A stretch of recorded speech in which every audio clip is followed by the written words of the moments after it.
Au 20e jour du procès Diddy, Jane a de nouveau été appelée à la barre. Après avoir été interrogée pendant 3 jours par le procureur, c'était au tour de la défense de Diddy de la contre-interroger.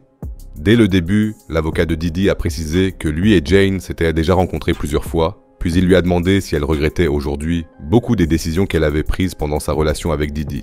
Jane a répondu qu'elle en voulait à Diddy de l'avoir entraînée dans un tel style de vie.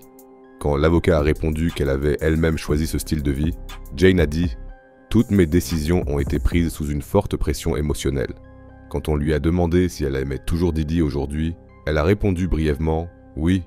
La discussion a ensuite porté sur les sessions et la défense a voulu savoir comment elle s'était occupée de Diddy après ces sessions. Jane a expliqué qu'il était comme un bébé. Elle lui faisait des massages des pieds, le nourrissait, lui donnait son bain et lui mettait ensuite son émission préférée, Dateline, jusqu'à ce qu'il s'endorme. Elle a ajouté qu'elle et Diddy s'étaient séparés entre-temps, mais qu'ils s'étaient retrouvés parce qu'ils s'étaient manqué. L'avocat lui a alors demandé « Vous êtes donc revenu avec lui de votre plein gré ?» Jane a répondu « Oui ». La défense a ensuite voulu savoir ce qu'elle aimait chez Diddy. Et Jane a répondu qu'il était très motivant et encourageant et qu'il l'avait aidé à avoir plus confiance en elle. Elle a aussi confirmé que Diddy lui avait envoyé plus de 100 000 $ sur son compte bancaire pendant leur relation. Avant de le rencontrer, elle gagnait moins de 5 000 $ par mois. C'était donc beaucoup d'argent pour elle. Le jury a ensuite vu des SMS et des messages vocaux que Jane avait envoyés à Diddy après une session, dans lesquels elle disait qu'elle avait apprécié le temps passé avec lui, qu'elle était très heureuse et qu'elle l'aimait. Jane a alors expliqué au tribunal qu'elle avait apprécié le temps passé avec lui et pas les séances.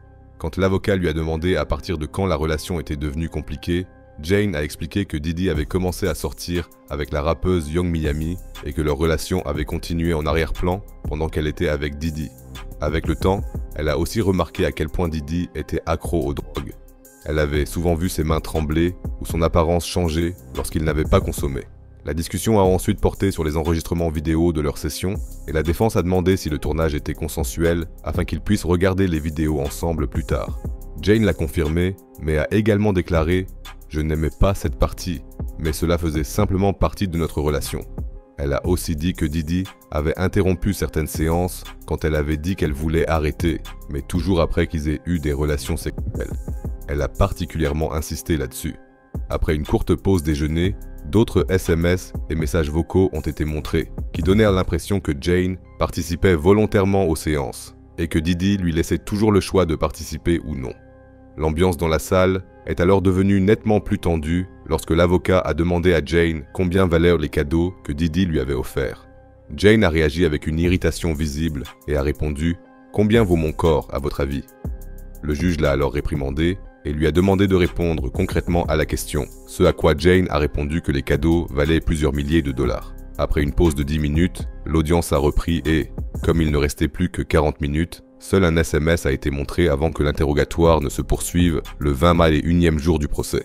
Interrogée, Jane a déclaré que la session la plus longue avait eu lieu vers le Nouvel An 2022. Elle avait duré environ 3 jours et 3 hommes y avaient participé. Elle a ajouté qu'il y avait eu des moments où elle avait elle-même demandé à Diddy de lui offrir des sessions. Une fois, selon Jane, Diddy aurait même interrompu ses vacances avec une autre femme parce qu'elle voulait immédiatement avoir une séance avec lui. La défense a continué à mettre la pression sur Jane et a montré tout au long de la journée d'autres photos, enregistrements audio et messages dans lesquels Jane parlait ouvertement avec Diddy des séances et s'extasiait même sur la beauté de ces moments. Pendant ce temps, Jane essayait en larmes de répéter qu'elle avait fait tout ça juste pour faire plaisir à Diddy, parce qu'elle l'aimait à la folie. Mais l'avocat a ignoré ses explications et a continué à la presser. Interrogée, Jane a dit qu'elle avait soigné Diddy en juin 2023 après une opération et qu'il n'avait pas eu de session pendant plusieurs semaines, alors qu'elle avait dit avant au procureur que Diddy voulait la voir uniquement pour les sessions. La défense a donc essayé toute la journée de montrer au jury que, comme dans le cas de Cassie, il s'agissait d'une relation toxique dont Jane avait également profité.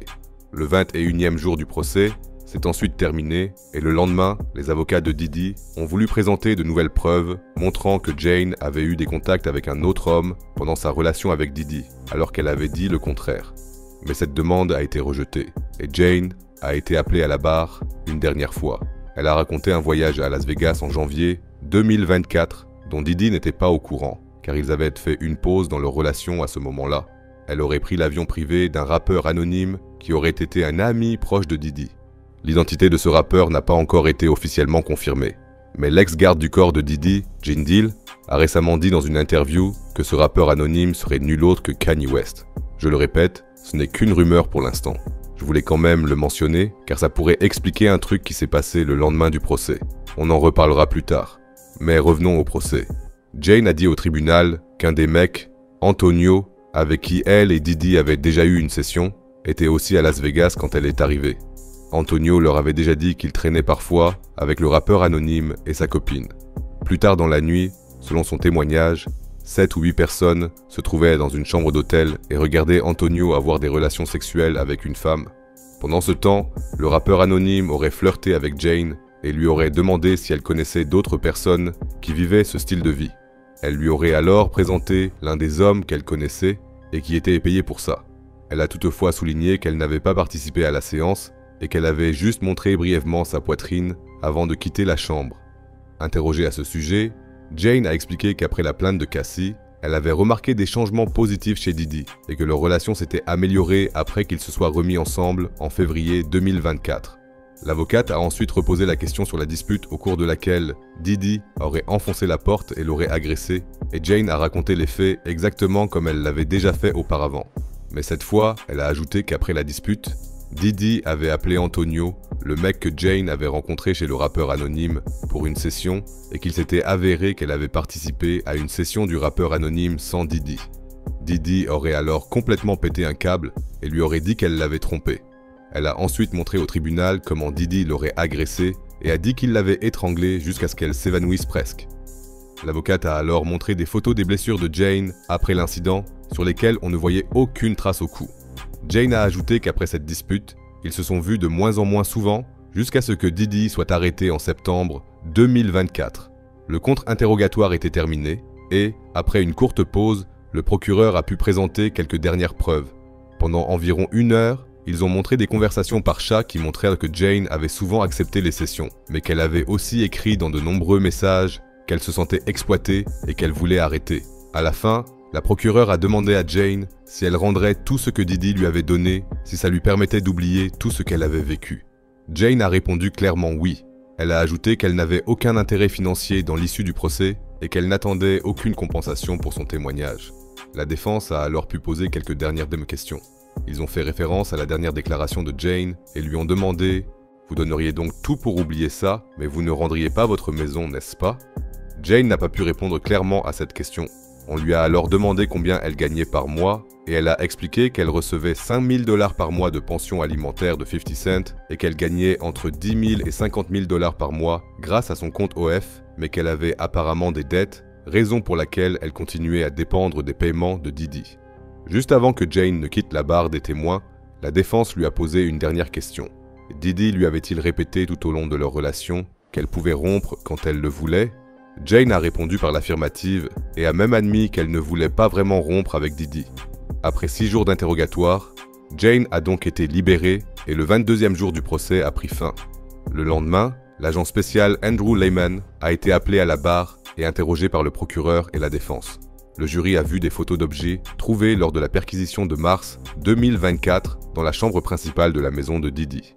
Dans sa table de chevet, il y avait une enveloppe avec la lettre K et à l'intérieur de la cocaïne. De la MDMA a aussi été trouvée dans son coffre-fort. Il y avait aussi des photos de 16 cartons remplis d'huile et l'agent a expliqué qu'ils avaient saisi environ 200 bouteilles d'huile pour bébé et 900 flacons de gel.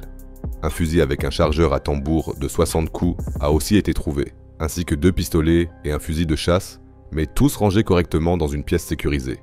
À la demande de la défense de Diddy, l'agent a précisé qu'aucune autre arme n'avait été trouvée en dehors de la pièce sécurisée. L'interrogatoire de l'agent était déjà terminé et le procès a de nouveau été brièvement interrompu, car Diddy aurait à nouveau fait un signe de tête au jury pendant la déposition. Il a donc reçu un nouvel avertissement du juge. Pendant ce temps, c'était le chaos devant le palais de justice, car Kanye West avait fait son apparition et voulait assister au procès en tant que spectateur. Il a été accueilli par le fils de Diddy et conduit à l'intérieur du palais de justice. Mais comme le procès avait déjà commencé, Kanye n'a pas été autorisé à entrer dans la salle. Il a été conduit dans une pièce séparée où il a discuté quelques minutes avec le fils de Diddy. Après environ 10 minutes, il aurait quitté la pièce en colère en disant Je suis venu ici pour soutenir Diddy, pas pour rester assis dans une pièce. Pour beaucoup, c'était encore une fois un comportement typique de Crazy Kanye. Mais si l'on garde à l'esprit la rumeur que je vous ai rapportée tout à l'heure, son apparition prend peut-être un peu plus de sens, non? Entre-temps, le procès a continué avec le témoin suivant, Jonathan Perez. Lui aussi a bossé comme assistant de Diddy de 2021 à 2024. Et comme tous les autres assistants, il a raconté qu'il devait régulièrement préparer les sessions et tout nettoyer après. Comme il témoignait sous immunité, il a aussi avoué avoir souvent fourni de la drogue à Diddy. Il a aussi raconté qu'il avait trouvé une vidéo sur l'iPad du personnel. On voyait Diddy, Jane et un autre mec en pleine session. Il a ensuite remis l'iPad à Diddy et à son assistante en chef, Christina Koram. Tous deux auraient été très choqués et auraient ensuite passé des semaines à essayer de comprendre comment la vidéo avait pu se retrouver sur l'appareil. Lorsqu'on lui a demandé pourquoi il avait quitté son boulot chez Diddy, il a répondu qu'il avait démissionné après l'arrestation de Diddy pour éviter justement une situation comme celle du procès. Il a quand même dit qu'il aimait toujours bien Diddy. Puis, il y a eu le contre-interrogatoire et la défense lui a demandé s'il avait aussi fait des trucs perso pour Diddy, genre des trucs qui ne faisaient pas partie de son boulot. L'ex-assistant a confirmé et a dit que l'organisation des sessions et l'approvisionnement en drogue faisaient plutôt partie de ses tâches perso. Officiellement, ça n'avait rien à voir avec son boulot.